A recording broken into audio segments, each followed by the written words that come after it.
अगर आप इस चैनल पे नए हैं तो इसको सब्सक्राइब कर लीजिए और बेल आइकन को प्रेस कीजिए ताकि हमारी नई आने वाली तमाम वीडियोस की नोटिफिकेशन आपको मिलते रहें और आप हमसे कनेक्ट रहें।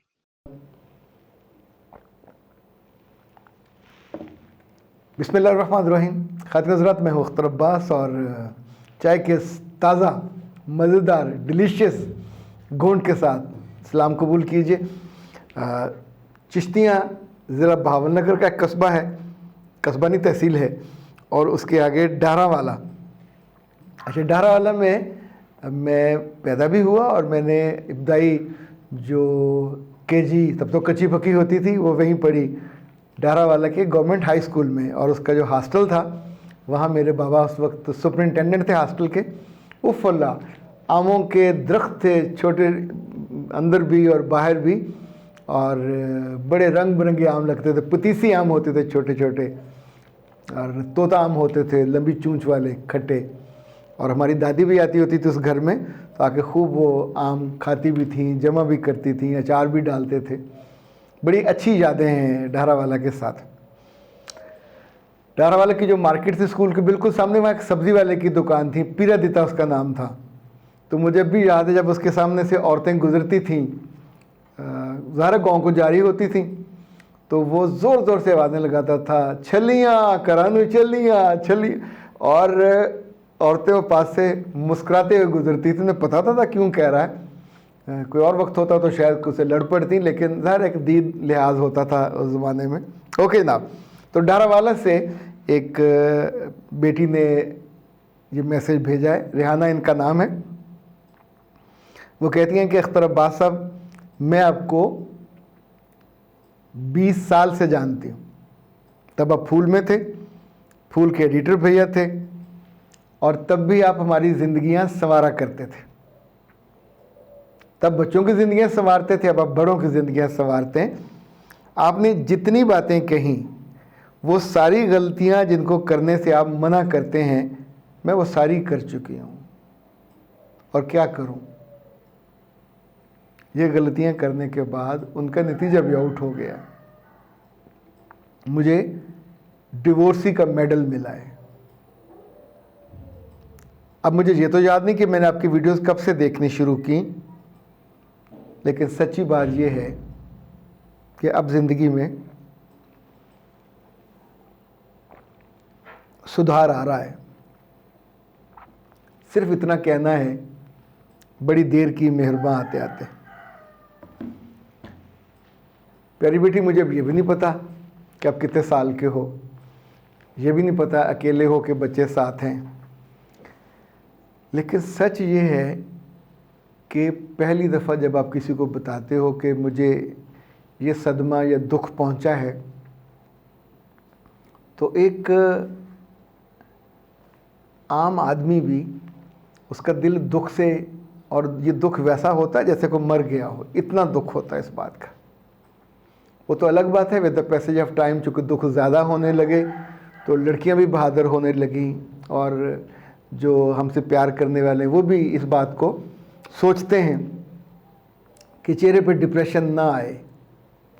अब दो तीन चीज़ें हैं, गलतियां हो जाएं और उनका रिज़ल्ट निकल आए, तो इसका मतलब ये नहीं होगा कि आइंदा अपीयर नहीं होना।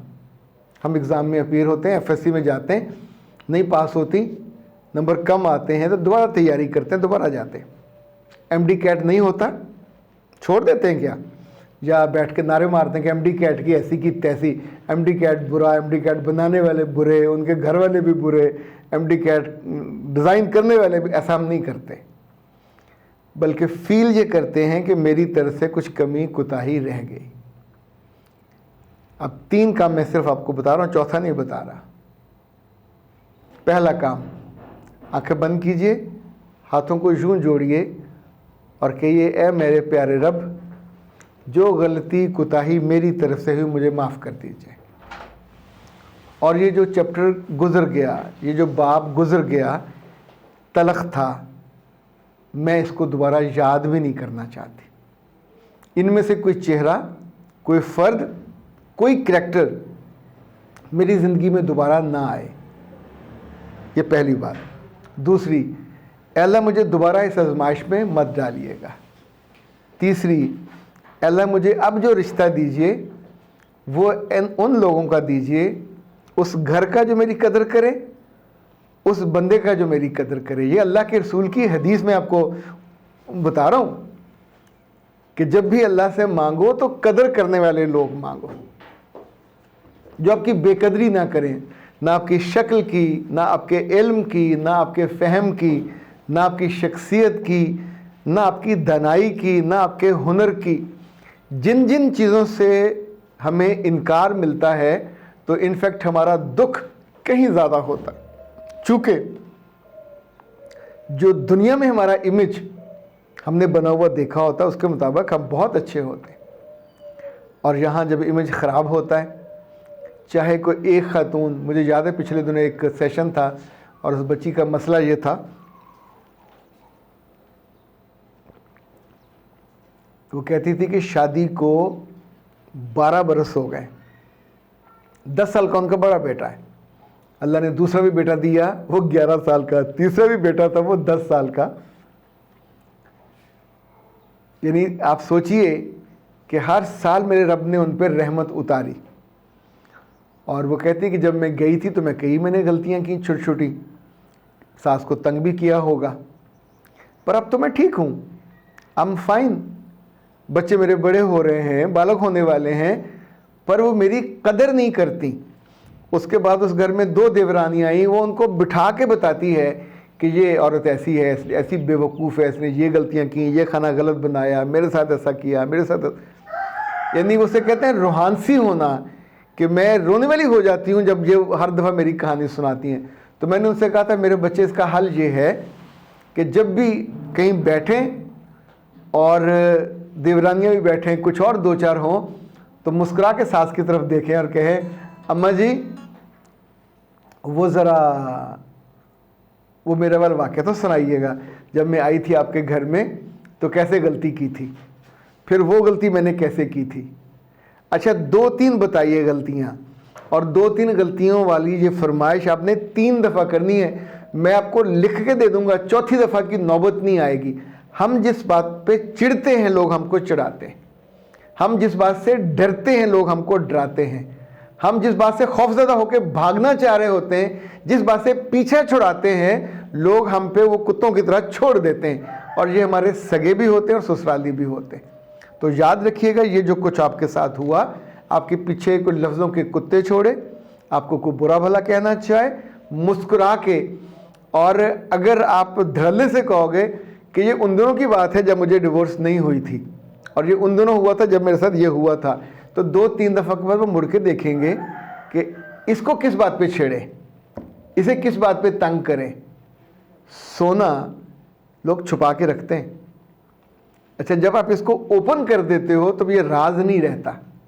अब जितना बड़ा ये वाक़या हो गया, अब ये कोई राज नहीं है। ना ख़ानदान से डरिए, ना लोगों से डरिए, ना खुद अपने आप को कर्ज कीजिए, अपने आप को बुरा भला नहीं कह। एक आजमाइश थी, आई गुजर गई, अल्लाह ना करे आजमाइश किसी को भी आए। ले जी, समरा ने कहा कि सर आप हम पे इतनी मेहरबानी करते हैं, इतने सारे में मशवरे देते हैं, मैं तो जुल्म सह सह के मेरा दिमाग पक गया है, यानी ऐसे है जैसे पिलपिला हो गया हो, हाफजा भी कमज़ोर हो गया है और मेरी क्वालिटी ऑफ लाइफ बिल्कुल बर्बाद हो गई है। प्लीज़ हम जैसे लोगों का भी कुछ करें। तो समरा बेटा, मैंने कुछ हफ्ते पहले मोहतरमा कायनात साहबा से कहा था कि वो ना सिर्फ फिजिशियन हैं बल्कि हर्बलिस्ट हैं और बहुत उम्दा चीज़ें बनाती हैं। तो मैंने उनसे कहा था कि मेरे पास जो ख़वातीन आती हैं, अक्सर उनको यानी दुख सह सह के दिमाग पिलपिला हो जाता है और जैसे बोझ पड़ता है, हाफजा ख़राब हो जाता है, नींद ख़राब हो जाती है। तो हमें कोई उनके लिए ऐसी शानदार चीज़ बना के दे जो पहले ना बनी हो। तो उन्होंने फिर मेहरबानी की, अभी मेरा ख्याल 24 तारीख को उन्होंने हमें वो बना के भेजी और अल्हम्दुलिल्लाह मेरे पास पहुंच गई है। ये जी ब्रेन बूस्टर 100% प्योर, और यानी इसमें अमरीकी बादाम डाले गए हैं, ये देख लीजिएगा गारंटी के साथ। इसी तौर पे यानी वो सारी चीज़ें ये 40 दिन में करिश्मा दिखाती है, आपके दिल को दिमाग को बिल्कुल सुकून में ले जाती है। और कायनात हर्बल प्रोडक्ट्स ने इनको बनाया है। और ये जनाब उनका दूसरा प्रोडक्ट है। ये सुबह दूध के साथ या गर्म पानी के साथ 1 चम्मच। लेकिन ये इतनी डिलीशियस है, इतनी टेस्टी है कि मैंने 4 दिनों में आधी कर दी है। और ये जनाब सुकून, ये शाम को सोने से पहले ये नींद आवर है। और ये यूँ समझे कि इसके अंदर जो हर्बल, बेस्ट हर्बल होते हैं सुकून के लिए भी और आपके हाफजे के लिए भी। असल में तो दिमागी सुकून है कि आप अगला दिन जब उठें अपने बच्चों और मियाँ के साथ, आप बिल्कुल पिछले किसी गम और बोझ के बिना। ये दोनों बुनियादी तौर पर 40 दिन में करिश्माती असर दिखाती हैं, एक जो 2 दिन में नहीं।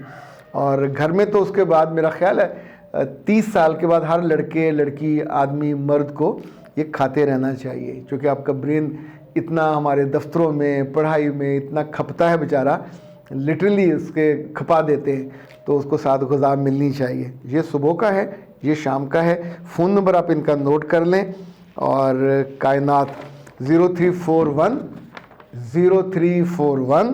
6578 626।